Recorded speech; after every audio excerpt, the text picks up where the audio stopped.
7장. 멜기세덱은 살렘의 왕이며 지극히 높으신 하나님의 제사장이었습니다.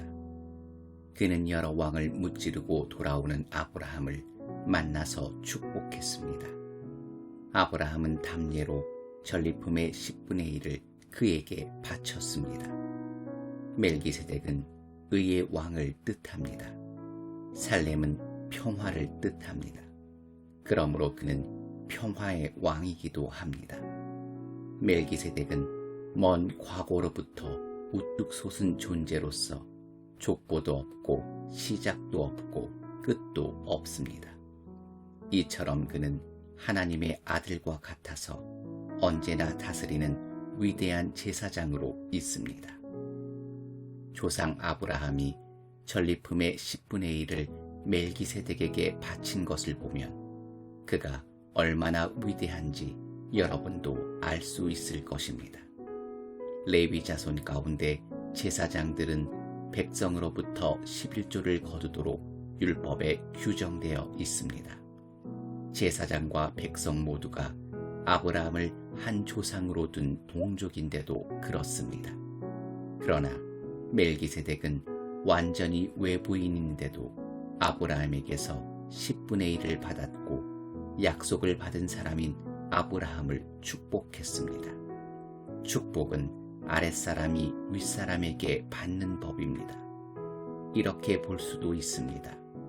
우리는 죽을 수밖에 없는 제사장들에게 10분의 1을 바치지만 아브라함은 성경에 살아있다고 기록된 제사장에게 10분의 1을 바친 것입니다. 궁극적으로는 이렇게 말할 수 있습니다. 레위는 멜기세덱에게 10분의 1을 바친 아브라함의 자손입니다. 그러니 우리가 레위 지파의 제사장에게 10분의 1을 바치는 것은 결국 멜기세덱에게 바치는 것이나 마찬가지입니다. 율법을 받을 때 바탕이 되었던 레위와 아론의 제사장직이 백성을 완전하게 할 수 있었다면 멜기세덱의 제사장직과 같은 제사장직이 생겨날 필요가 없었을 것입니다. 그러나 레위와 아론의 제사장직이 직무를 제대로 마무리하지 못했기 때문에 제사장직에 변화가 일어났고 그로 인해 근본적으로 새로운 법이 생기게 되었습니다. 옛 레위의 제사장직으로는 이 사실을 이해할 길이 없습니다. 예수의 족보에 그분과 레위의 제사장직을 연결할 만한 근거가 없는 것은 그 때문입니다.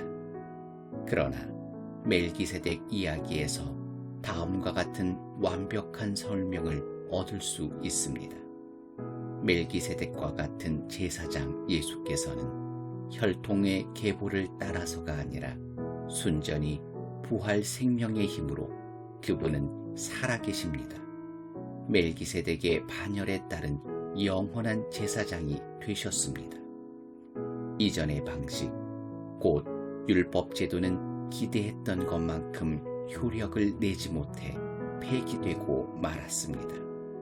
율법은 아무것도 성숙에 이르게 하지 못했습니다.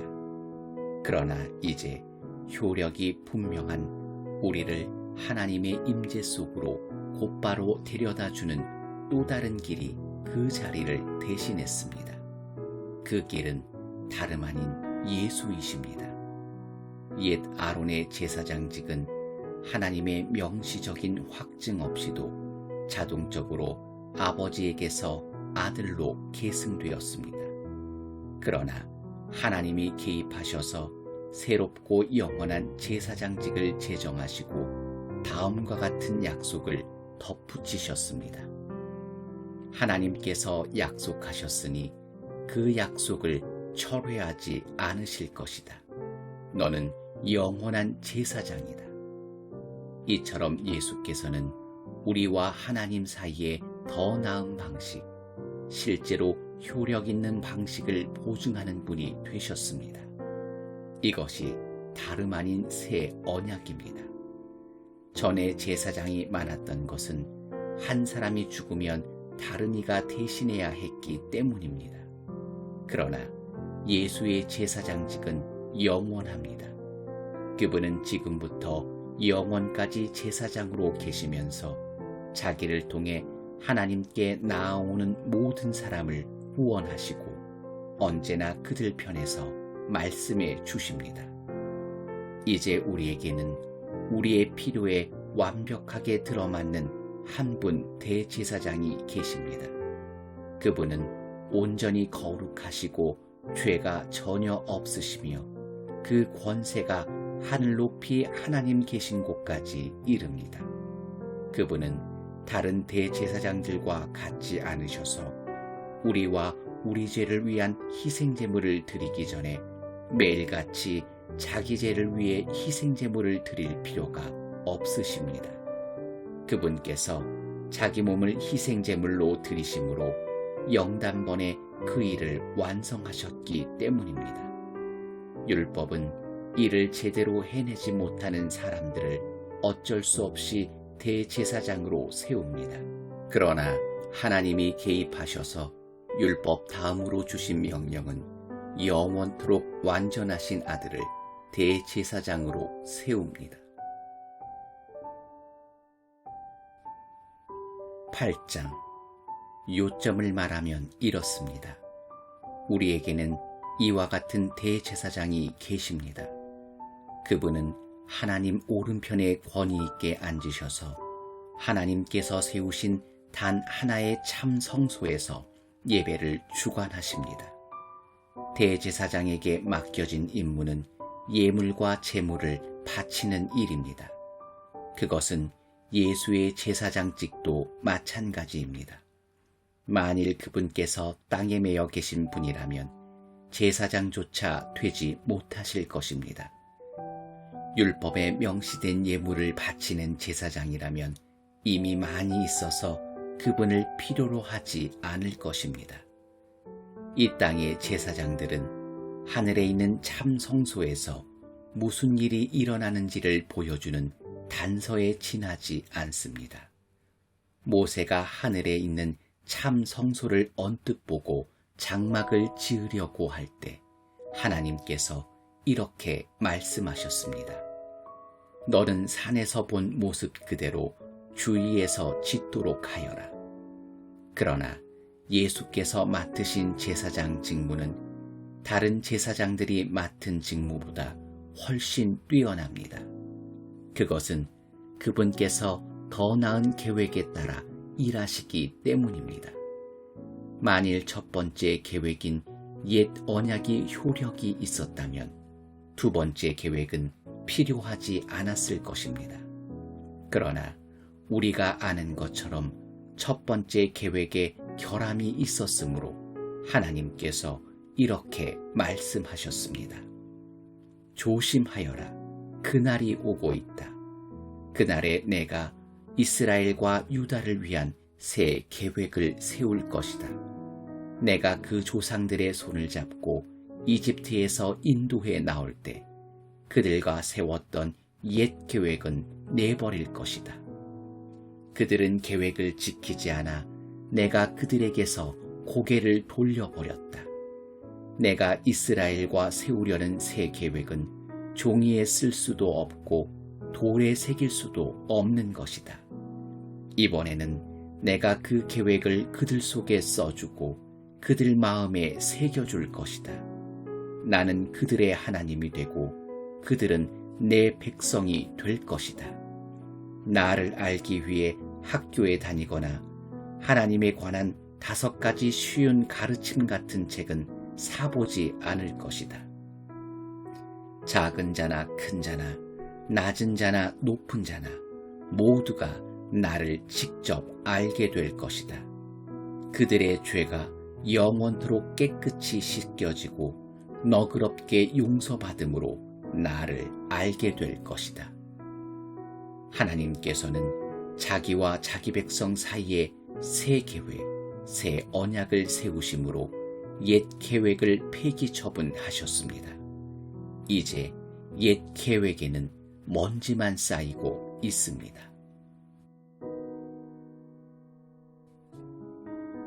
9장. 첫 번째 계획에는 예배를 위한 지침과 특별히 고안된 예배 장소가 있었습니다.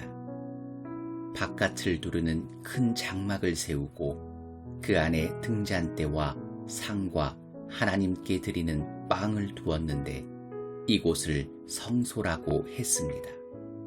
그런 다음 휘장을 치고 그 뒤에 작은 내부 장막을 세웠는데 이곳을 지성소라고 했습니다.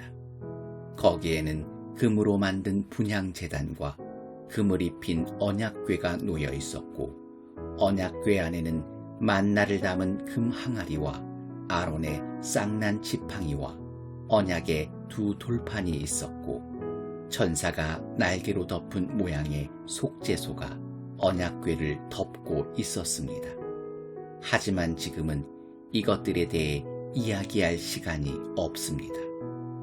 이런 것이 갖춰진 뒤에 제사장들이 큰 장막에 들어가 직무를 수행했습니다. 작은 내부 장막에는 대제사장만이 1년에 한 번 들어가서 자기 죄와 백성의 누적된 죄를 위해 피를 제물로 드렸습니다. 이것은 큰 장막이 서 있는 동안에는 백성이 하나님께로 걸어 들어갈 수 없음을 성령께서 시각적 비유로 보여주신 것입니다. 이 제도 아래서 드려진 예물과 제물은 예식과 행위의 문제에 해당할 뿐 문제의 핵심에는 다가가지 못합니다. 백성의 양식을 만족시켜주지 못합니다. 본질적으로 이 제도는 철저히 재정비될 때까지 한시적으로 차용된 제도일 뿐입니다. 그러나 메시아께서 뛰어난 새 언약의 대제사장으로 오셔서 이 창조 세계에 있는 옛 장막과 그 부속물을 지나시고 하늘에 있는 장막인 참 성소로 영단번에 들어가셨습니다. 또한 그분은 염소와 송아지의 피로 드리는 제물 대신에 자신의 피로 값을 치르심으로 영단번에 우리를 자유케 하셨습니다. 동물의 피와 정결 예식에도 우리의 신앙과 행위를 실제로 깨끗하게 해준다면 하물며 그리스도의 피는 우리의 삶 전체를 안팎으로 얼마나 더 깨끗하게 해줄지 생각해 보십시오.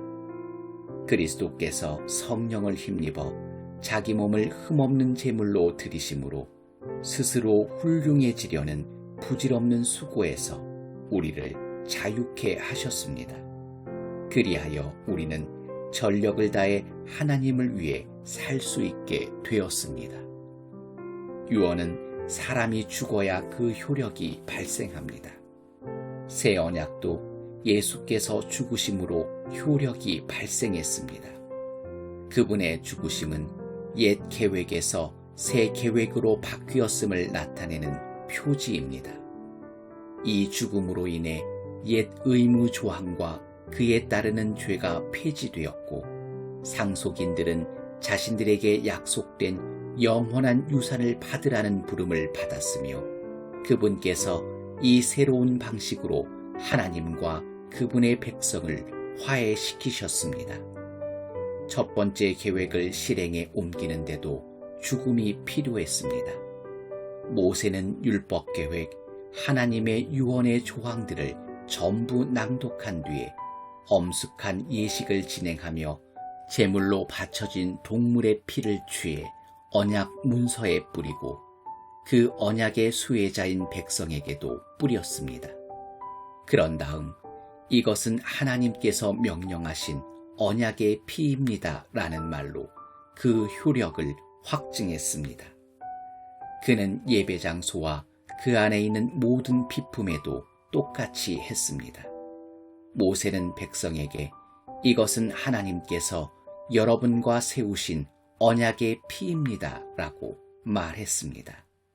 사실 유언에 담긴 모든 내용의 효력은 죽음에 달려 있습니다.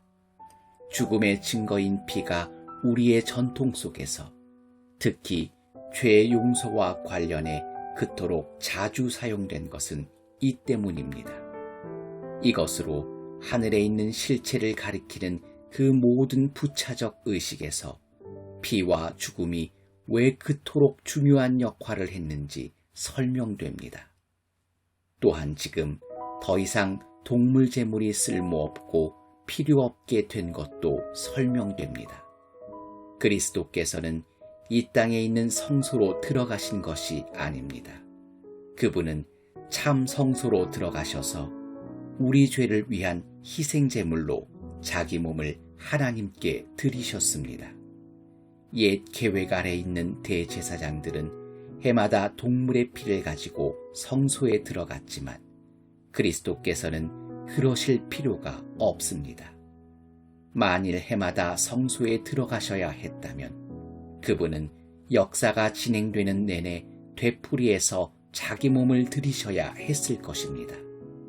그러나 그분은 영단번에 자기 몸을 희생제물로 드리셨습니다. 다른 모든 희생제물을 대신해서 자기 몸을 드리심으로 죄에 대한 최종 해결책을 내놓으신 것입니다. 누구나 한 번은 죽으며 그 후에는 자기 삶의 결과와 마주해야 합니다. 그리스도의 죽으심도 단 한 번 일어난 사건이지만 죄를 영원히 제거하는 희생제물로 죽으신 것이었습니다. 그러므로 그분께서 다시 나타나실 때 그분을 뵙기 원하는 이들이 맞게 될 결과는 다름 아닌 구원입니다. 10장 옛 계획은 새 계획 속에 담겨있는 좋은 것들을 암시할 뿐입니다. 옛 율법 계획은 완전하지 못해서 그것을 따르는 이들 또한 온전하게 해주지 못했습니다. 해마다 수많은 희생제물이 드려졌지만 그것은 완전한 해결책이 되지 못했습니다. 만일 그 제물이 해결책이 되었다면 예배자들은 기쁜 마음으로 자기 길을 갔을 것이고 더 이상 죄에 끌려다니지 않았을 것입니다. 그러나 죄의식은 없어지기는커녕 동물 제물을 거듭해서 바칠수록 죄의식과 죄책감은 오히려 고조되었습니다. 황소와 염소의 피가 죄를 없앨 수 없다는 것이 너무도 분명합니다. 그리스도께서 선포하신 예언의 말씀은 이 점을 염두에 두고 하신 것입니다. 당신께서는 해마다 드리는 제물과 예물을 원치 않으십니다. 그래서 나를 위해 몸을 마련해 주셔서 희생제물로 삼으셨습니다.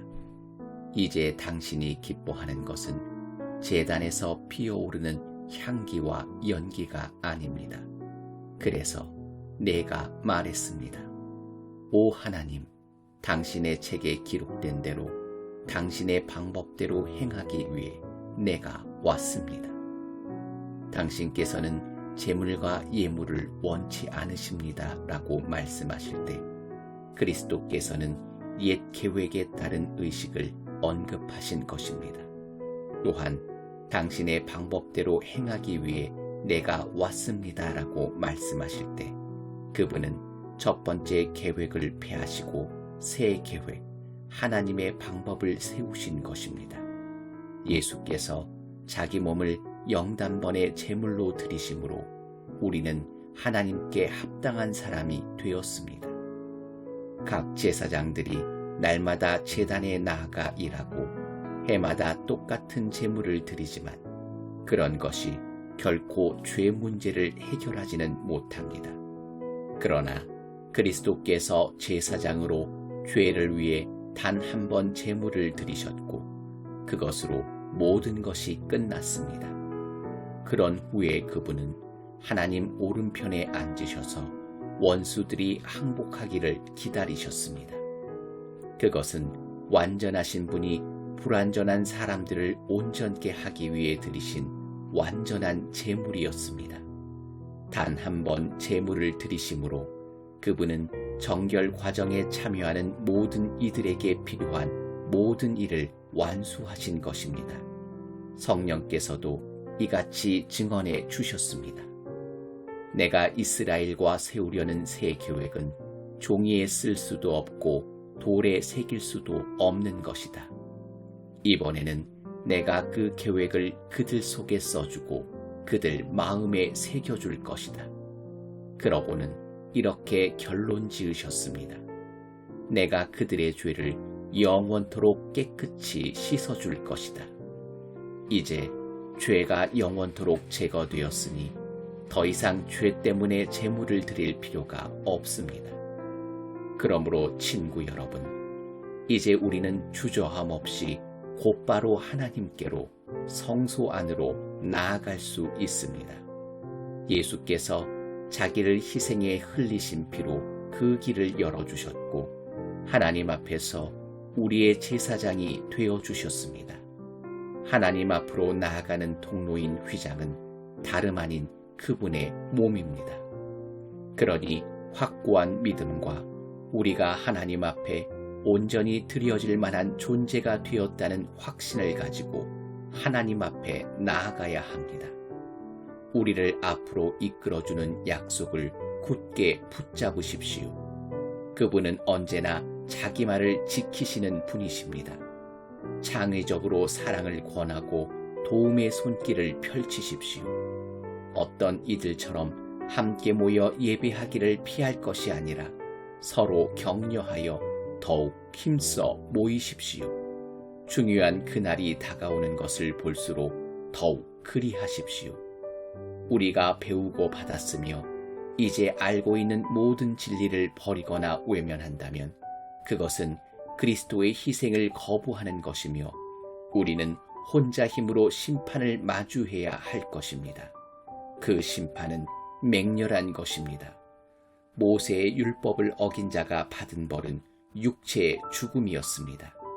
하물며 하나님의 아들을 적대하고 자기를 온전하게 해준 희생의 침을 뱉고 가장 은혜로우신 성령을 모욕하는 자에게는 어떤 일이 있겠습니까? 이것은 결코 가볍게 여길 문제가 아닙니다. 하나님께서는 우리에게 책임을 묻고 그 값을 치르게 하겠다고 경고하셨습니다. 그분은 아주 분명히 밝히셨습니다. 복수는 나의 것이다. 나는 어느 것 하나 그냥 넘어가지 않겠다고 하셨고 하나님께서 자기 백성을 심판하실 것이다 라고 하셨습니다. 아무도 그냥 통과할 수 없는 것이 분명합니다. 여러분이 처음 그 복음의 빛을 보고 난 뒤에 어떻게 살았는지 기억하십니까? 그 시절은 고난의 시기였습니다. 여러분은 사람들 앞에서 박해와 모욕의 표적이었습니다. 어떤 때는 여러분이 표적이 되고 어떤 때는 여러분의 벗들이 표적이 되었습니다. 여러분의 벗 가운데 몇이 감옥에 갇힐 때에도 여러분은 끝까지 그들 곁을 지켰습니다. 박해하는 자들이 난입해 여러분의 소유를 빼앗을 때도 여러분은 편한 얼굴로 그들이 하는 대로 내버려 두었습니다. 그들이 여러분의 진짜 보물을 어찌할 수 없다는 것을 알고 있었기 때문입니다. 그들의 어떤 행위도 여러분을 괴롭게 하거나 좌절시키지 못했습니다. 그러니 이제 와서 포기하지 마십시오. 그때 여러분은 확신에 차 있었습니다. 그 확신은 지금도 유효합니다. 하지만 약속을 이루려면 하나님의 계획을 붙잡고 끝까지 견뎌야 합니다. 이제 머지않아 그분이 오신다. 언제라도 모습을 드러내실 것이다. 하지만 나와 바른 관계에 있는 사람은 그 변치 않는 신뢰로 인해 살 것이다. 도망치는 자는 내가 기뻐하지 않을 것이다. 우리는 중도에 포기하여 실패할 사람들이 아닙니다. 결코 아닙니다. 우리는 언제나 신뢰함으로 계속 살아남을 사람들입니다.